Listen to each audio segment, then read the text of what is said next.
Regresamos con más de Noticias Entre Políticos. Gracias a ustedes por continuar con nosotros. Fíjense, el segundo tema que tenemos para la noche, me comentaba Gianilda Vázquez, cosa que ustedes saben que este programa es un ejercicio bien democrático, porque para eso es que estamos aquí, ¿verdad? Para sumar a la democracia y también en este tipo de decisiones. Gianilda me decía que el segundo tema es con respecto a la economía, a cómo, aunque se presentan unas determinadas cifras de crecimiento económico, hay algunos especialistas que siguen explicando, porque esto es reiterativo, que la gente no siente el crecimiento económico tal y como establecen las cifras que presenta el gobierno de la República.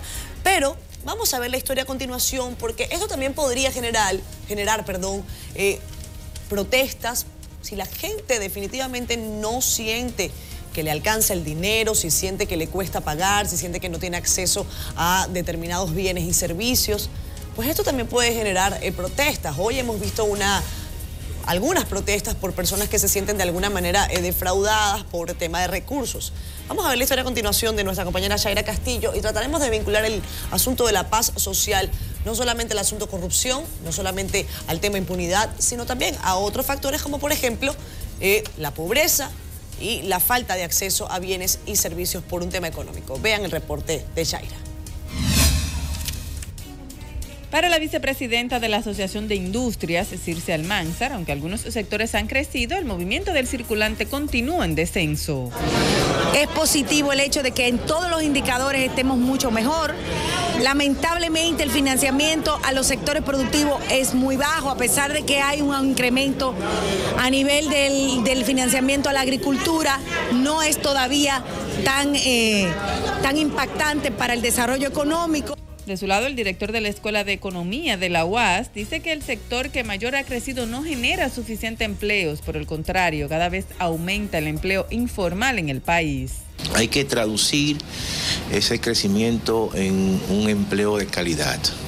Hasta ahora, incluso las informaciones que muestra el Banco Central, a pesar de que la economía ha crecido, sin embargo, se sigue creando empleo informal. Y básicamente el empleo, la informalidad total de la economía sobrepasa el 50%. Incluso este economista alega la corrupción que impera evita el crecimiento económico beneficia a la mayoría de la población. La riqueza dominicana en esta economía está muy mal distribuida y que el Estado no juega su papel como ente fundamental para la redistribución del ingreso. Una parte de esa riqueza que genera el pueblo dominicano va a parar en las manos de políticos corruptos. Estos economistas confirmaron el crecimiento de 5.2 que revela el Banco Central. Incluso saludaron al país crezca en un entorno desfavorable para la región. Lo que lamentan es el mal manejo de las autoridades a ese crecimiento económico. Shaira Castillo, NCDN.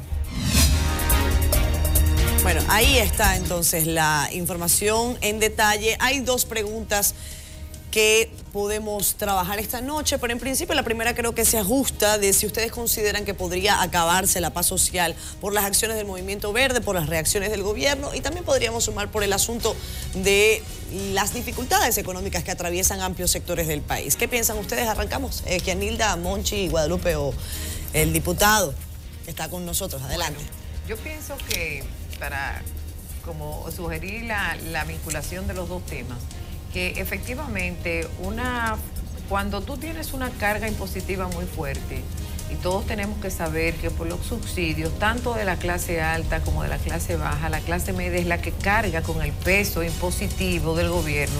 Los ingresos tributarios en un 80% vienen desde la clase media. Cuando tú no sientes que a ti se te redistribuye, que tú tienes una carga adicional con un costo, digamos que vinculante, porque tienes que pagar más cara las escuelas, porque no tienes un transporte adecuado, porque no tienes garantías de salud, porque no tienes la tranquilidad de un transporte adecuado o de un tránsito tranquilo, porque si a eso tú le agregas el tema de la inseguridad ciudadana, de la falta de distribución, de la falta de inversión pública que no te permite tener mayor calidad de vida, y si no tienes los suficientes ingresos para blindarte con una planta eléctrica, ahora que hay muchísimos sectores demandando salud, como es energía eléctrica 24 horas, si tú no tienes una seguridad privada para blindarte, para proteger a tu familia, si no tienes 3 vehículos en la casa, es decir, la clase media está ahogada. Y si a esto tú le sumas una indolencia de un gobierno que exhibe todo ese dinero, que exhibe los funcionarios, el dinero que la gente sabe que ya lo está vinculando con sus propios ingresos. Y digo más, aquí hay gente ya que está tan intolerante que yo sé de algunos restaurantes que han entrado funcionarios públicos y gente de la clase media se para y le dice, usted está aquí con mi dinero.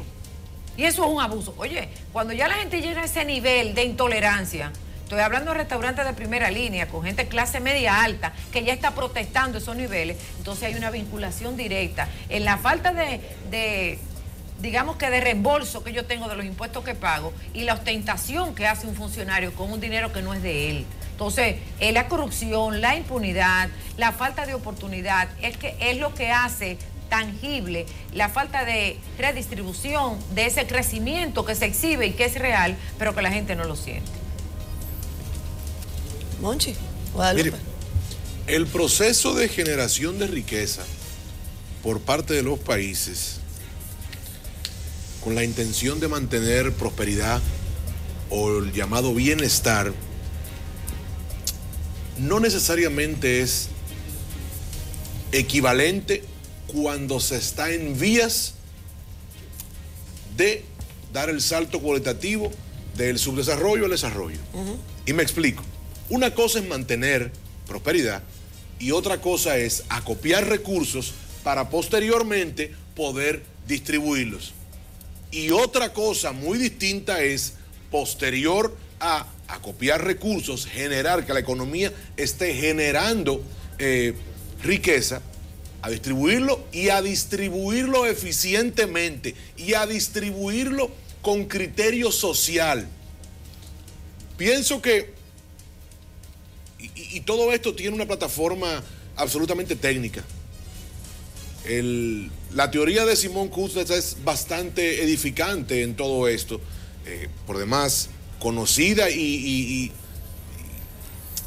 completamente comprobada en muchísimos aspectos, referida a que los pueblos tienen un inicio en donde existe algún nivel de paridad entre la cooptación de recursos y la distribución efectiva. Luego esa curva va haciendo se va tornando un poco más pronunciada y evidentemente el reto de los cientistas, de los planificadores sociales, de los gobernantes es retornar esa curva al encuentro entre generación y distribución de las riquezas, como también con muchísima propiedad abordaba el premio Nobel Gunnar Myrdal. Yo pienso que el país, señores, tiene necesariamente que ser un veedor de cómo están distribuyendo nuestros recursos. Una nación que tiene 85% de su presupuesto comprometido para gastos que no generan ningún tipo de riqueza, no va por la vía adecuada. Y eso es sin desmedro de que lo que podamos colectar como nación en pleno sea distribuido, olvidémonos si justamente, sino de manera proporcional, alícuota. Yo pienso que la sociedad tiene que sentarse, estamos convocados porque ya tenemos mucho que perder como nación. Estamos convocados seriamente, sin pasión, sin fanatismo, a desarrollar una vez más. Y con doña Guadalupe también hemos rumiado aquí muchísimas amarguras referidas a que se hacen proyectos, que se hacen planes de estrategia que no se cumplen, pero por la nación, por nosotros, por los que vienen más adelante de nosotros, por el compromiso heredado, porque la República Dominicana no es patrimonio nuestro, sino más bien, no es un activo, sino más bien un pasivo de nosotros. Tenemos que sentarnos sin bandería política, pero con intensidad, y cada uno de los sectores empoderados a desarrollar una estrategia que pueda dar al traste con que hagamos el crossover de la acumulación de recursos que exhibe consistentemente nuestra nación y una distribución más justa, más equitativa y mucho más eficiente en todos los sectores de la nación. Guadalupe, ¿qué podría hacer que se acabe la paz social en República Dominicana? Bueno, es que en un país donde Oye, perdón, y a mí me gustaría preguntar un poquito más allá.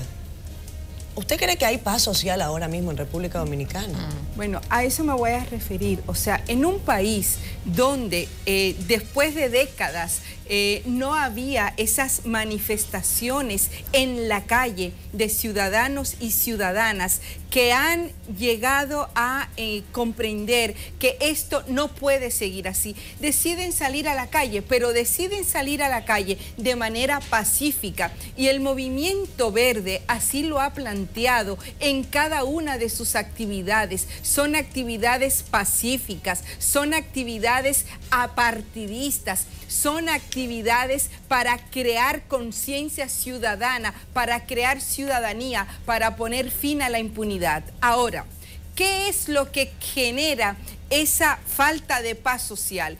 Cuando una persona va a un hospital, y lo dijo un cura esta semana en el sur, y no hay hilo para que lo puedan operar para una sutura, eso violenta la paz de ese ser humano. Y cuando ese ser humano tiene que salir porque él piensa y considera que tiene derecho a la salud, porque eso es lo que dice la propaganda, es lo que dice la Constitución de la República, pero no tiene para ponerle un suero a su hijo que se muere si no lo tiene. Eso es lo que violenta la paz de los ciudadanos y la paz social. Ahora, en las últimas semanas hemos visto cómo desde espacios del propio Estado se está violentando y agrediendo a la paz social. Lo que ocurrió en Moca con el peregrino, con Guanchi, que le pusieron droga, que gracias al tema de las redes, a la tecnología de hoy día, se confirmó una práctica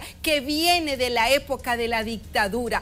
Eso es lo que violenta la paz social, la paz en la República Dominicana. Entonces no puede ser que a ese coronel, que además trae una trayectoria, hoy día lo que hayan es que lo relevaron del cargo. Es que ese señor tiene que ser sometido a los tribunales, tiene que ir a la justicia militar, no simplemente que lo relevaron del cargo. Ese tipo de acciones es lo que genera la violencia y la molestia y la indignación de los ciudadanos. Pero otro caso más, el tema de los piquetes a los teléfonos. Cuando dice un ministro que él conoce todo lo que se dice en la Marcha Verde porque están tomados esa es una falta de respeto a este país, es una falta de respeto a la Constitución, a los derechos, a la privacidad. Una persona que dice eso está violentando la paz en este país. Lo que ocurrió ayer en la Procuraduría, jóvenes que fueron a entregar un documento, que se sentaron para decir estamos aquí porque es un espacio público, claro, y nosotros queremos expresar nuestro rechazo. Eso es lo que está generando la paz, sin entrar a los temas del empleo, al tema de la pobreza. Termino con esto. ¿Qué pasa con esas cifras que tiene dando el Banco Central hace años? Sí, aquí hay crecimiento económico. El tema es que ese crecimiento económico no ha servido para generar una redistribución de la riqueza que genere equidad, y lo que ha generado son mayores niveles de desigualdad y de pobreza en las grandes mayorías. Diputado Santana. Mire, insisto en que el Movimiento Verde y toda esta protesta ciudadana, más que un factor para generar un ambiente que debilite la paz social, es realmente un mecanismo muy fuerte dirigido a fortalecer las instituciones y por tanto se convierte en sí mismo en una válvula de escape de la presión social, que si no encontrara un cauce organizado como es la Marcha Verde, que reclama unos propósitos anunciados y conocidos, visibles, que tiene un liderazgo con rostro, que no está apostando a dar una sorpresa sin que nadie espere, que fuera lo propio de un estallido social, que surge de un acontecimiento inesperado que desata una protesta social colectiva, que desborda incluso el establecimiento del orden. Entonces esa no es la dinámica que está planteando la Marcha Verde. En sí mismo es una válvula de escape progresista, porque hay otras válvulas de escapes, digamos que negativas. La delincuencia es una válvula de escape a la incapacidad que tiene este orden social que crece económicamente sin redistribución de la riqueza. Y muchos que no encuentran empleo terminan en acciones delincuenciales. La desmoralización colectiva, la huida, mucha gente que se va de aquí huyendo. Esos son válvulas de escape también que han ayudado a que aquí no estalle este país en llamas. Y creo que sí hay un factor que puede generar una situación que definitivamente ponga en riesgo la paz social, y es esta carrera de endeudamiento irresponsable del gobierno, que puede llevar al país a una situación incluso de crisis financiera global. Eso sí es una gran amenaza para el orden democrático dominicano, la irresponsabilidad de ese endeudamiento como está manejándose Danilo Medina. Bueno, yo estaba acá mientras ustedes hacían sus comentarios, leyendo una bibliografía, un libro que se llama Paz Social y Cultura de Paz.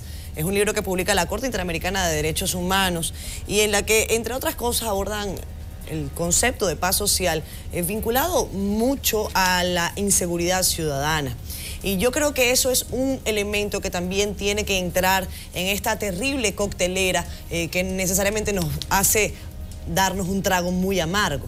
Estamos hablando de inseguridad ciudadana, allí está, esto es un tema recurrente que el gobierno del presidente de la República, Danilo Medina, no ha podido dar una respuesta. No estoy diciendo que no hayan hecho nada, lo que estoy diciendo es que no necesariamente esos esfuerzos se traducen en solución, en un estado de tranquilidad, en lo que la gente llama y busca como ese estado de paz. Estas protestas por la corrupción, en contra de la corrupción, por supuesto, y en contra de la impunidad, a mi juicio, más allá que vulnerar la paz social, lo que vienen es a contribuir, y ojalá que así siga siendo, a un enriquecimiento de la conciencia política de todos los dominicanos. Y no necesariamente es solamente marchando. Usted no tiene que, no estoy diciendo que la gente no debe movilizarse. Si usted quiere movilizarse, puede hacerlo. Pero definitivamente esto está poniendo sobre el tapete, sobre la mesa, temas que la gente había dejado de un lado y que lo habíamos visto en encuestas incluso hace algún tiempo. La corrupción y la impunidad no estaban entre los determinadores de lo que a la gente le podía parecer que estaba haciendo bien o mal un gobierno. No sé qué piensan ustedes. Yo creo que la inseguridad ciudadana debe sumarse a esa coctelera. Porque justamente, Catherine, has tocado un tema esencial del movimiento verde, que está pasando de actividades como son las marchas a nivel de todo el país, actividades como la de la Orquesta Verde, que ya señaló Yanilda, pero además el próximo domingo nos trasladamos a Capotillo, Capotillo, al ensanche Capotillo. ¿Para qué? Para hacer acción de educación ciudadana, para hablar con los municipios de Capotillo, del barrio Capotillo, de la zona norte, para hablar sobre por qué la corrupción te afecta en tus derechos y en tu calidad de vida y por qué hay que poner fin a la corrupción. Todos al barrio Capotillo el próximo domingo, domingo 14, desde las 10 de la mañana, y el 21 al sur. Mira, perdón, usted, por favor. Hay un tema que yo quisiera profundizar un poco más, y es el tema de la inversión pública, de la falta de equidad en cuanto a la inversión, en cuanto a cómo el gobierno maneja el tema de los ingresos versus la inversión que tiene que hacer. Cuando tú tienes un país que tiene un crecimiento económico y no tiene un desarrollo humano que lo acompañe, un desarrollo humano, y yo hoy estuve temprano aquí y escuchaba Aristides Escudero hablar de la educación y la importancia que es la educación para el desarrollo, y que otros países que tienen menos crecimiento económico que nosotros han logrado mucho mejor redistribución porque tienen más calidad los trabajadores. Y hablo de Singapur y hablo de otros países. Entonces, cuando tú no tienes calidad, cuando nuestros estudiantes tienen las peores calificaciones del área, cuando nosotros no tenemos calidad en la salud, cuando nosotros no tenemos calidad en nada, y lo digo porque mi asistente tiene una niña con tanda extendida y tiene que llevarle la comida porque no confía, y ustedes vieron las noticias de hoy, con niños que fueron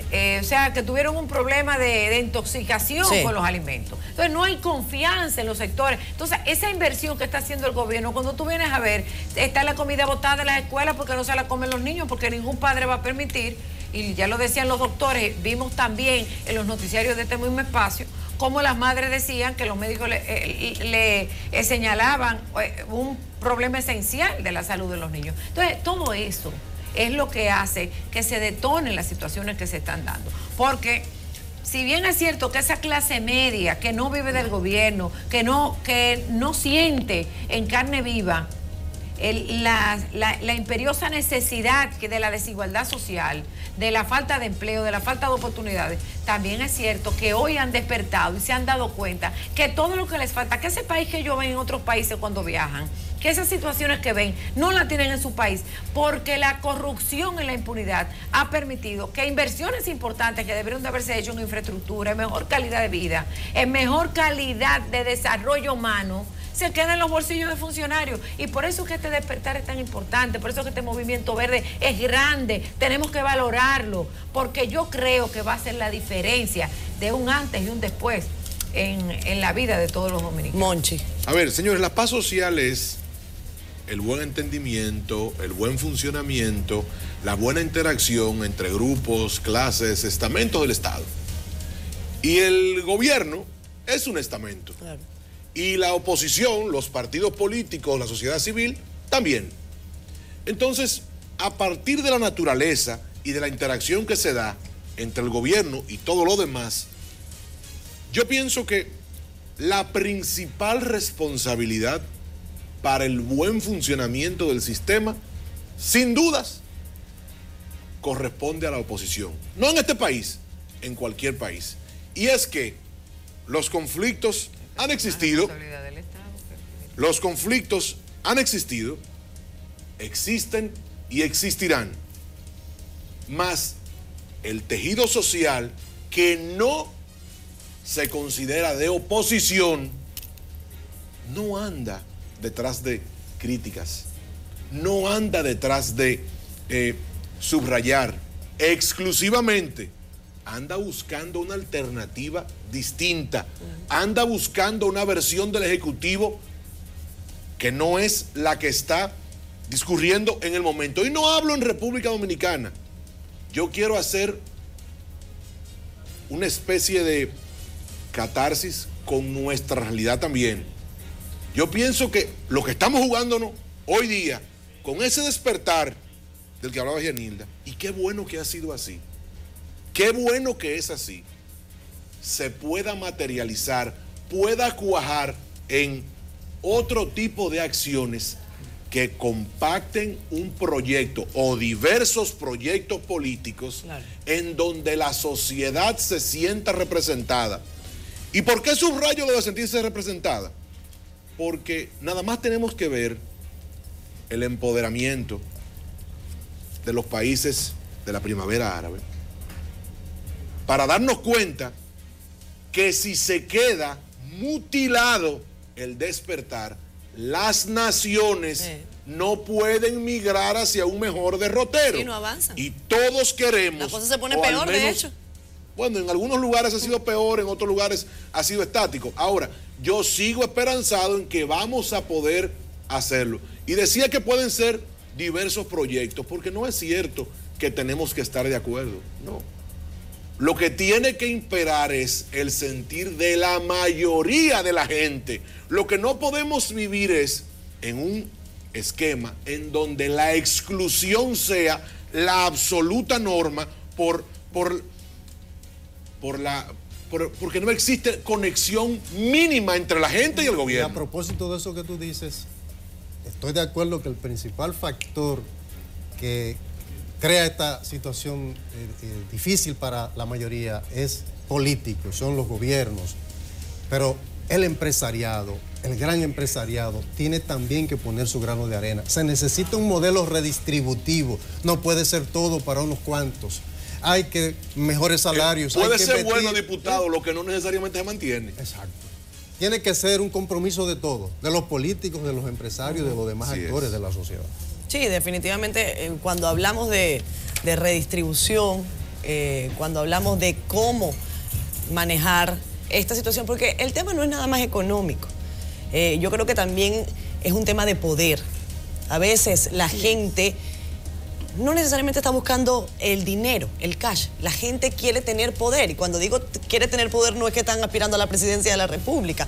Quiere tener el poder para llegar a un hospital y sentirse atendido. Quieres tener el poder para que en su comunidad se sientan escuchados. Quieren tener ese poder de participación, el poder de creer que pueden cambiar las cosas desde su humilde posición dentro de la sociedad. Son una serie de factores. Claro, Catherine, y el poder de no nacer pobre y estar condenado en una cadena perpetua a morir pobre. La gente quiere poder ir al parque y tomarse, recibir el aire fresco sin el temor a que van a pasar y le van a robar el celular, a que no tienen que le pongan seguridad. droga en el carro, los que están llamados a perseguir eso. Y mira, ayer se celebraron los 60 años de la Unión Europea. Y me llamó la atención. ¿Respiró la Unión? ¿Perdón? ¿Respiró la Unión Europea? Respiró la Unión, pero además sus tres frases son paz, desarrollo y solidaridad. O sea, el mundo quiere vivir en paz. Queremos construir un mundo de paz. Entonces, las instituciones, el Estado, los políticos, tenemos que poner de nuestra parte para que esto pueda ocurrir. Yo pienso finalmente que la paz social, concebida como la producción lo plantea, es multifactorial y que tenemos que construirla entre todos. Por supuesto, tiene que haber calidad de vida, tiene que haber una redistribución como lo hemos planteado aquí. No puede ser que el 80% de las riquezas esté en manos de menos del 20% de la población. No puede ser que no haya, que los capitales internacionales expatrien todo lo que se ganan y no inviertan una parte de nuestro país. No puede ser que la gente no sienta seguridad en las calles y no puede ser que la gente entienda que de su dinero es que los demás están viviendo diferente. Son componentes multifactorial que nosotros tenemos que tomar muy en cuenta. Bueno, nos tenemos que ir, chicos. El concepto de la paz social definitivamente da para hablar largo rato. Parte de la bibliografía, ya para cerrar, de cómo la paz ha evolucionado desde la Segunda Guerra Mundial. No es nada más la ausencia de conflicto, es también cómo todos los sectores de la sociedad pueden convivir, sentirse con libres garantías, con todas sus libertades, para definitivamente, aunque aparezcan conflictos, dirimirlos. Correcto. En tranquilidad, dirimirlos y superarlos. Que hay un régimen de consecuencia. El asunto es que usted no sienta que la cosa está como trancada. Creo que que siempre uno pueda dirimir los conflictos y CDN ha hecho un aporte ahí con los informes de Bernardo Clisberg que salen los sábados a las 6 de la tarde y son muy buenos. Y este es un tema que él analiza. ¿Usted es amiga de Bernardo Clisberg? Creo mucho en los análisis que él ha hecho. Señor Bernardo Clisberg, si usted no está viendo, Guadalupe, mire, para todos y todas. Paz verde para todos. Por su nivel de ética y de compromiso. Nos vamos. Está Félix Victorino listo para el resumen final. Amigo, bye bye.